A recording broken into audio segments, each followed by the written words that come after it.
Hey everyone. So with the 100 pre-release happening over this weekend, I thought it'd be a pretty good time to start jumping into some CC lists for people that want to try out these heroes. I do think that Cindra has some pretty powerful tools available to her, and I think there's a couple different ways you can build her. The version we're going to look at today is more aggressive slanted, so this is pretty similar to Fi for people who played the original Draconic Ninja. She does have some pretty powerful combo potential, but I don't think that you can only build her deck to only do the combo, and we'll get into that today. Specifically running through the equipment here, we have the new chest piece, Blood Splattered Vest. This, I would say, probably outclasses Tunic. It obviously outclasses Spring Blossom, which is something that Fi used to play back in the day. This just means that anytime you need to, you can just flick an available dagger with flick knives, right? You're going to be able to rebuy these back with Cindra's ability, usually for free or usually one resource. The ability to get up to 3 resources as early as turn 2, or even turn 1 if you really needed to. The idea here is that this just lets you compress and condense all of the damage into one single turn or into 2 turns back to back. It's just so flexible, and so you can even just get 2 resources out of it immediately, block with it in a pinch. It's just really fantastic. Flick knives feels like it's so mandatory for this deck, so if anyone is wanting to play Cindra but isn't sure because of this card, or if you don't have this card and you're wondering, I'll just tell you right now, this card is mandatory. This is like Striders for Kano. I don't think that the deck actually functions, unfortunately, without flick knives. I would say that from what I've seen so far in testing between Cindra and Arachne, it really feels like they just put this card somewhere down in the design room or the dev room, I don't know, and they just decide to just go crazy for the set. Now I do think it's very cool and there's some good interactions, but yeah, unfortunately, this is so needed for the deck. You obviously have her weapons, so these are the kunais, and the kunais are just 1 attacks, it's just like Kadachi, but they break themselves when they're done. So obviously you can flick them and it's not really as much of a downside, right? You can attack with it, send an attack afterwards, flick the dagger on the previous chain link since the dagger was breaking anyway. You sneak in 1 unpreventable damage every turn, and then you can rebuy it back immediately with Cindra's ability. Or, we can get into it. There's a lot of stuff you can do. And then the biggest thing here is we have both mass available. So what I've kind of realized from testing is that you need both for the deck to function well. Obviously, Lynx is more suited for the combo version of the deck, where we're going to be getting either blue Poison Blade or yellow Poison Blade. Of course, you've probably seen the We Make Best video on this, or you're going to go get, your finisher like Salt the Wound or Tenacity, or you're going to find your filler piece in the middle. So that's going to be something probably, most of the time, it's going to be Blood Run Steep. So Lynx just kind of fills in all these gaps. Now, here's the deal, right? I would argue most decks currently are not going to let you play the combo undisrupted. They've been pushing a lot of disruption into a lot of different classes. If you think about something like Mech, Mech even has Harpoon. They just printed Provoke for Warrior. There's just a lot of hand ripping, and there's a lot of interaction that's being pushed into the game. I don't exactly know how to feel about it, but I'll tell you right now, if your game plan was only going to be, I'm going to play Lynx, I'm going to Arsenal, go first, and turn 2, I'm going to kill them with a combo, it just doesn't work right now, right? You have to worry about things like CNC, you have to worry about Sensor, you have to worry about Erase Face. There's just and that's not even mentioning class answers to this, of course. They just printed the new headpiece for Warrior that also stops your combo. There's just a lot of things that just kind of wreck the combo, but you need this for a few specific matchups, and we'll get into that. But into a lot of decks, I've actually found that Mask is really good because Flick Knives lets you reset the chain link. So if you read Mask, it's if an attack action card hits and it's the 3rd link in a row to hit, you're going to draw a card. Now, what this means is that, so let's say you go Dagger for 1, it hits, Dagger for 1, and let's say your opponent wants to block around Mask, right? Because normally it's kind of good practice to block the 2nd chain link, because normally the 3rd one, you're going to intentionally send a breakpoint. You're going to try to send something that attacks for 4, so that way it's a bit harder for them to block to stop the draw. So let's say your opponent blocks the 2nd dagger. You can flick the previous dagger. You can activate chest if you want, doesn't matter. But the most important thing here is you're going to activate flick knives, and flick knives is going to make that dagger hit. And then what Mass sees is that Mass sees that chain link 2 when you sent the dagger for 1 and they block. That chain link, something did hit, right? Because the dagger hit. And so then you come in with your extra attack and Mask is still online. Or what they do is they They let Dagger 1 and Dagger 2 hit, and then you send, you know, it can be a 3 or a 4, it doesn't matter. A lot of the cards in this deck attack for 3, so it kind of is what it is. So let's say they decide to finally give up a card and block it. You can flick the previous dagger and then just send the next attack again, and the next attack still has mask active. So what this normally means is that decks always have to give you at least 2 cards every turn to stop mask, if not 3, right? Because if you go dagger, dagger, 4 attack, you go like Blaze Headlong and they block it, right, with like 2 cards, and then you just reset the chain link and send another thing, it gets really punishing, right? That kind of game plan is really powerful into a lot of decks right now, especially decks that are also trying to disrupt you. So you think about something like New, right? I think I would much prefer to send mask and always be threatening that value every turn unless they give me like up to 2 cards, because if New has like only playing like 2 card hands, like they can disrupt you a little bit, but like the scale of what they can do goes down a lot, right? And that also goes for a couple other heroes. And I think that while the combo idea of just like forcing them to brick on disruption sounds compelling in theory with mask, I also don't think that like it even like necessarily smooths out enough, right? Like when Art of War was legal in Fi, like you were getting like 7 to 8 with links, and that's like still probably what you're getting currently with the new combo with Poison Blade. But I just think that like if you're able to hit a couple mask triggers and then force them to block even when they don't want to the entire game because of mask, like this deck is all vanilla, you need to present some kind of on hits, and then you're able to block with the mask afterwards. I think it kind of outvalues Lynx in a lot of slower matchups, but Lynx does provide a little bit of flexibility. Currently, what I'm kind of messing around with is the idea of like going second and running mask momentum and then going first and running Lynx, right? Because if you go first, you're never going to have tempo the entire game, so Lynx is basically your catch-up mechanic. So if you go first, arsenal combo piece, so your opponent's 4-card hand, don't block it, unless if something in there is going to stop your combo, and then you just explode out the gate. You catch up all the ground that you missed. But if you go second and present momentum and just like chip them down the whole game and always present like that +1 intellect problem, like sometimes it's just too much for them to deal with. So that's the idea for the equipment suite. And of course, run snaps. They're just really good. The new boots really don't do what you want. And for the rest of the deck here, this is pretty similar to like what 5 was doing, but we can run through a couple interesting things here. So this is more of a disclaimer. People are going to run Graveyard Hate for Cindra. They're going to run maybe like Passover, and that's also like its own hell that you have to deal with. A lot of decks can be playing some kind of banish from Graveyard. Not all the time, but like if anyone's going to bring that into, you should be aware, right? Run Remains exists now. Like Gravekeeping was always a thing. I don't know how prevalent they're going to be now that Needle got hit. Like, not that they were good answers to Needle, they were actually very bad answers to Needle. And in the case of Run Remains, it didn't work. But the idea is that people would kind of think of some kind of graveyard interaction to deal with it. If you force in a Passover during your turn, it's a lot better for you. You can still easily win the game with that, but if they're able to just like do their normal Transcend on their turn and also banish a dagger, it gets pretty hard for you. So because of that, I would adopt a lot of Playlines to only sending like 1 dagger a turn, or just trying to play like a 0-cost hand, like just play like pretty much like Cheerios style and just like flick one of the daggers and then rebuy it at the end of your turn with Cindra. Like always trying to end the turn with like both daggers up. Although sometimes it's just correct just to dump both the daggers, right? Like sometimes you just get like the Wrath of Retribution hand and your daggers are free and they attack, and you have like Blood Runs Deep, so you go like, you play all your stuff, you play your Wrath, you attack twice with your daggers for free, you send the Blood Runs Deep, you flick both the daggers, you rebuy them with Cindra's ability, swing the bolt again. Like sometimes you just gotta do that. And the deck can easily win without the daggers. You just gotta be aware of like when you need to make that judgment call.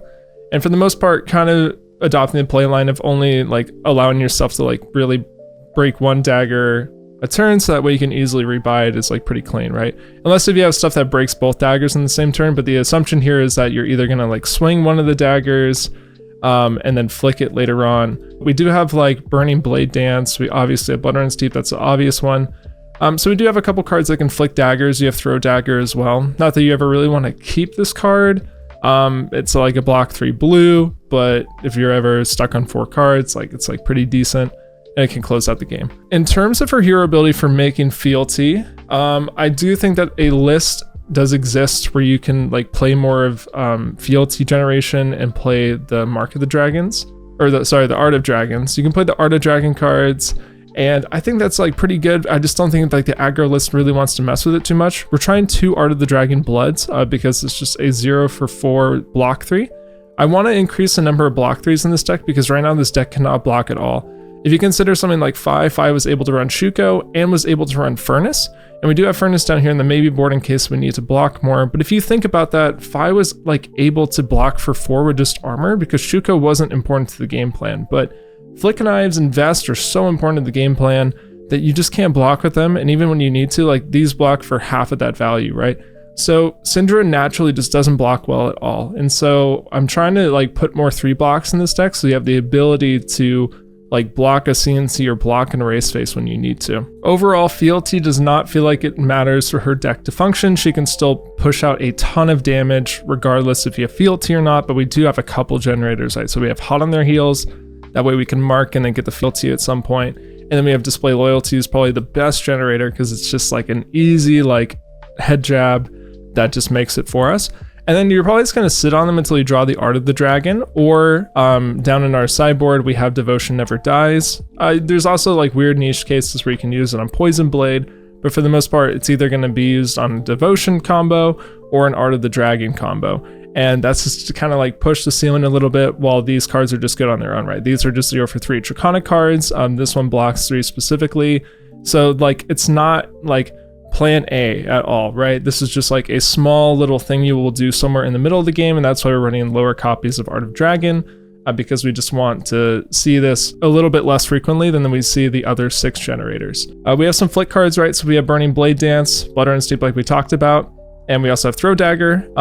Obviously Blood Run Steep is the best one here, and it combos really well with Poison Blade. So to go over the Poison Blade combo one more time, if you haven't seen it, basically you're going to start with the Poison Blade, or you can go a couple chain links in before you like attack with your daggers or flick them, and you just attack with a Poison Blade at some point, and then you can like flick and rebuy your daggers, right? So you play like a Blood Runs Deep, both the daggers hit your opponent. Each time one of those hits, they deal an extra, your opponent loses an extra one specifically. It just racks up the damage really high, especially if you rebuy the daggers, right? So you could attack with both daggers, play Blood Runs Deep, buy back both the daggers again, attack with them again, flick them. Like it just goes crazy. The damage racks up really fast. That's why we're on blue Poison Blade as well. It's just like a good converting blue. Like it just does a ton of damage, especially like in the end game. To facilitate the rest of that combo, we have some pretty like just really simple filler Draconic cards. Like everything in this deck is pretty vanilla, right? We have Brand Cinder Claw. Like it's just one of the best like Draconic starters in my opinion, especially because it also can turn something into like Art of Dragon into Draconic right out the gate, right? Like it kind of synergizes pretty well. We have Run and Renegade. This is also just a really easy vanilla starter. Rising Resentment. Sometimes actually if you come in on Chain Link 2, you can actually discount a 1 cost since it lets you play like a completely pitchless hand, which is pretty good. It's super niche, but it can also play into Frostbite, right? So like for some reason they like Blizzard and give you the Frostbite, and this thing hits, you can banish the 0 cost, and then you're able to play without having to pitch, and it clears the Frostbite. Ignite is a really good starter. Like this one feels pretty strong to me. This just lets you get a free dagger attack, or it lets you like use the ability for 1 less, or it lets you play something like Devotion if you have like Fealty. Like it's just a really solid card. That's pretty much it for the starters, and then we have the stuff that you want to play afterwards, right? So always the way to sequence this deck is like you go starter, and that can either be pitching for your dagger, or it can be attacking with one of these starters. Oh, I almost forgot to mention Spreading Flame is probably the most insane one. This is what's really going to let you push a ton of damage on these combo turns. Every time you're attacking with your daggers, they're always coming in for an extra +1 immediately. And so you want to go like Spreading Flames, dagger, and then you can start playing your other Draconic cards in your hand, and these are all going to get +1 at that point. So it's just really solid. And it just like totally lets you like rack up the damage in the combo turn. And then we have some of the stuff you need to play afterwards, like so after you play your starters, or you swing your daggers, that can also unbrick these hands. But Blaze Headlong's like always been really fantastic. You obviously have Display Loyalty, you have Burning Blade Dance, you have Hot on Their Heels, you have Wrath of Retribution if you're lucky enough to draw it every single game, which you probably will. And then to fill out some of the rest of the deck, right, we have like either our finishers, like so we play out our whole combo line. We go starter, we go mid chain link card, like the Draconic like Chain Link Matters card, swing some daggers, flick some daggers, and then we got to close out the turn, right? You close out the turn, you can play like Lava Burst. This just comes in for 5 as an ender, and it's really good if you're running Mask, right? Because by that time you've already, reset the chain link, so normally it's still live when you play Lava Burst, and so 0 for 5 on hit draw is pretty nuts to end your turn. You have Salt. This is more for the combo turn, same with Tenacity. So the idea with these is that you're playing out your whole combo line, and then you can break mask to go find them, or you stick one in arsenal and then mask for your poison blade or your blood runs deep, whatever part of the combo you need, and then you drop these at the very end. Solid Wound is the most powerful, so it's why we have 2 copies in the split, but sometimes what happens is that your opponent tries to block out the whole combo line, or they're just blocking to preserve life. Let's say they stick armor in front of some stuff too, and if you're able to sneak in one like point at the end of the turn and you're able to trigger mask, you can make the read, and like sometimes like tenacity is the same value that you would get from Salt the Wound. Like it'll come in for like 6 or 8, something crazy like that, right? Because if your opponent like blocks with 4 cards, throws in a couple pieces of armor, like that's already +6, right? So it's pretty good. So you kind of want a split. Like you need to have both. You need to have like a really good finisher for when your opponent tries blocking your whole combo turn but can't successfully do it, and you need a finisher for when your opponent doesn't block your combo turn at all. I'm a big Ancestral Empowerment fan. I just think that like having a block 3 that just like refunds itself is really good, especially because our blue count is so low and everything in this deck like works so well on curve that you're like basically never going to brick ever when you play Ancestral. The only thing is like you might draw like a second finisher without go again, but you can also just use snaps if you really need to, or you can just arsenal it. It doesn't really matter. But I think that Ancestral is just like really clean. It also lets you push some of the on hits which are relevant, right? So you have like Hot on their heels. I mean, you have Devotion in the side. You have like a lot of things in here that actually do care about hitting, especially like if you're going to consider that you're on Mask of Momentum. So just being able to like push that and just present some kind of combat trick in a deck where like every single card you draw is going to be playable, so it just refunds itself immediately. It's basically like a cycle +1 to me. Except it's a little bit better than that because you can also push on hits with it. And then for our blues, we obviously have Poison Blade. We just need a bunch of copies. Like we like to draw them very frequently because it's a really strong card in the deck. Concealed Blade, so that if our dagger does actually get removed by something like Passover, right, like instant speed on our turn or invert, we do have a block 3 blue that can go and fetch us another dagger. We have Stab Wound. I just view this as like another kind of like finisher, similar to like Lava Burst and Salt the Wound. Sometimes you're able to like swing like 4 daggers in a turn, and this is coming in for 6 at a blue if it hits. And sometimes your opponent's out of cards to block with and doesn't have armor. And finally we have Throw Dagger. This just recycles itself. It's kind of like Ancestral Empowerment, but out of blue. And then for our sideboard, so a couple of things here, right? We have Breaking Point. This is really good into like the aggro mirror or into like more fragile decks that are kind of more setup focused. So obviously you're going to want to play this in the mirror, of course, and you're going to want to play this like into other aggro decks like Aurora, stuff like that. It's also really good if you go second, like if you get to go second and present Arsenal Disruption at the end of the turn, usually after you've already presented Mask as well, that's when it gets really good. Devotion is also like another really backbreaking card, specifically against aggro into decks where you're bringing Mask of Momentum, because what happens is that like you keep your 5 card hand and you throw everything at them, and they block around Mask the entire time, and then at the end of your turn you just throw Devotion and it threatens to banish itself and replay again. And normally the way that your pitch curve works is that normally you're gonna like send a dagger and then play out the rest of your hand, and so you have 2 floating, so you can always just like double send Devotion, or like you can disguise it by using all up to 1 resource and then play your own Devotion, and your opponent like looks and reads that like the card isn't gonna like be able to like play a second time, so they let it hit, or they just say no blocks, and then in reactions you can just flick and trigger Vest. I've done this before where you just like make the resource in reactions, and your opponent has to be aware that that's on the table, but you know, after like having to block around Mask the entire turn, they sometimes will miss that. Not that a card is necessarily good because it plays on your opponent's inability to read the board state, but more that like this deck presents a lot of very difficult blocking decisions and requires your opponent to always be paying attention to your board state, which I think inherently, I think that adding more difficult decisions to blocking and making more decisions while blocking inherently benefits you as an aggro deck. And Devotion is just a really powerful card. I think that you probably should be including this to some degree. I just think it's really good for what you want to do in the mirror, which is like actually force your opponent to give you cards that are better on offense, because everything here like we should not be blocking with, right? All these cards attack for 3 and they block for 2. It's super obvious where these cards need to be played. They all need to be played on offense unless if something your opponent presents actually requires you to block. And this is pretty close to being a required block, right?